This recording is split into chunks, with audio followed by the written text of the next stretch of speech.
ये एक टैबू बना हुआ है कि जो बांझपन है ना वो सिर्फ फीमेल का बांझपन है, जबकि ऐसा नहीं है। फीमेल की बहुत सारी ट्रीटमेंट हम ट्रीट कर देते हैं। अगर वो पॉलीसिस्टिक ओवरी होती वो भी ट्रीट हो जाती, एंडोमेट्रियोटिक सिस्टम वो भी ट्रीट हो जाती है, पूर ओवेरियन फेलियर उनको भी हम 6 to 7 मंथ DHEA पे डालते हैं, हम उनको बहुत सारी चीज़ें बूस्टअप करते हैं तो वो भी ट्रीट हो जाती है। लेकिन असल जो मसला है ना वो मेल इनफर्टिलिटी का। अगर उसके पास स्पर्म्स नहीं है, आप फीमेल को जितने भी इंजेक्शंस लगा दें, जितनी भी ट्रीटमेंट करा दें, अगर उसके हस्बैंड ने सीमन एनालिसिस नहीं कराया हुआ है तो हम उसका इलाज कैसे करेंगे? जब हम हस्बैंड का हम पेशेंट्स को 2-2 साल ट्रीटमेंट करते हैं और जब सीमन एनालिसिस हस्बैंड तैयार नहीं होता कराने को, जब हम 2 साल के बाद थक हार जाते हैं, कहते हैं भाई सीमन एनालिसिस कराओ, तो पता चलता है मेल में तो स्पर्म ही नहीं है। तो मैं चाहूँगी कि हर मेल जो इनफर्टिलिटी कपल है उनका सबसे पहले सीमन एनालिसिस मस्ट होना चाहिए। उससे पहले हम फीमेल को नहीं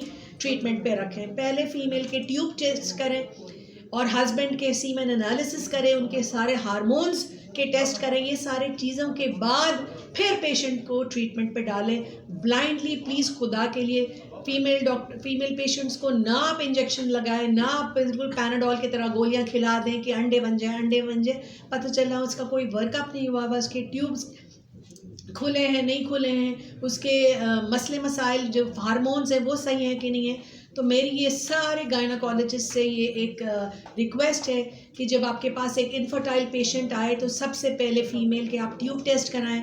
फ़ीमेल के 5 बेसिक इन्वेस्टिगेशंस हैं, FSH, LH, TSH, prolactin, AMH और हस्बैंड का सीमन एनालिसिस। जो हस्बैंड अपना सीमन एनालिसिस नहीं कराएगा प्लीज़ उसको ट्रीटमेंट में ना डालें, उस कपल को ले ही नहीं, और अकेले से फीमेल को ना बुलाएं इनफर्टिलिटी काउंसलिंग के लिए। कपल को एज अ कपल लेकर आएँ और उसको बताएं कि भाई बहुत सारे मसले मसाइल मेल से रिलेटेड होते हैं और वो ट्रीटेबल हैं। सिर्फ एजोस्पर्मिया ऐसा होता है जिनके लिए हमको बायोप्सी पे जाना होता है। बहुत सारे ऐसे मेल्स होते हैं जिनके कॉम्प्रोमाइज सैंपल होते हैं, जिनके इतने मसले होते हैं, किसी के माइल्ड होते हैं, किसी के मॉडरेट होते हैं, किसी के सिवियर होते हैं। हम माइल्ड और मॉडरेट को आराम से टैबलेट्स एंड इंजेक्टेबल के साथ ट्रीट कर सकते हैं। मेल बांझपन को भी हम ट्रीट कर सकते हैं, ठीक है। जो एजोस्पर्मिया होता है सिर्फ उनके लिए हम टेस्टिकुलर बायोप्सी में जाते हैं। लेकिन अगर हमें यही नहीं पता चलेगा कि मेल्स के इश्यूज़ हैं तो हम कभी भी सिर्फ फीमेल को ट्रीट कर करके उसका इलाज नहीं कर सकते। तो हर गायनाकोलॉजिस्ट को चाहिए कि फर्स्ट सिटिंग जब करें तो वो कपल को एज अ कपल बुलाएं और उसमें मस्ट है कि मेल का सीमन एनालिसिस करें। जो मेल्स नहीं कराते सीमन एनालिसिस उनके कपल की ट्रीटमेंट स्टार्ट नहीं करें, ठीक है।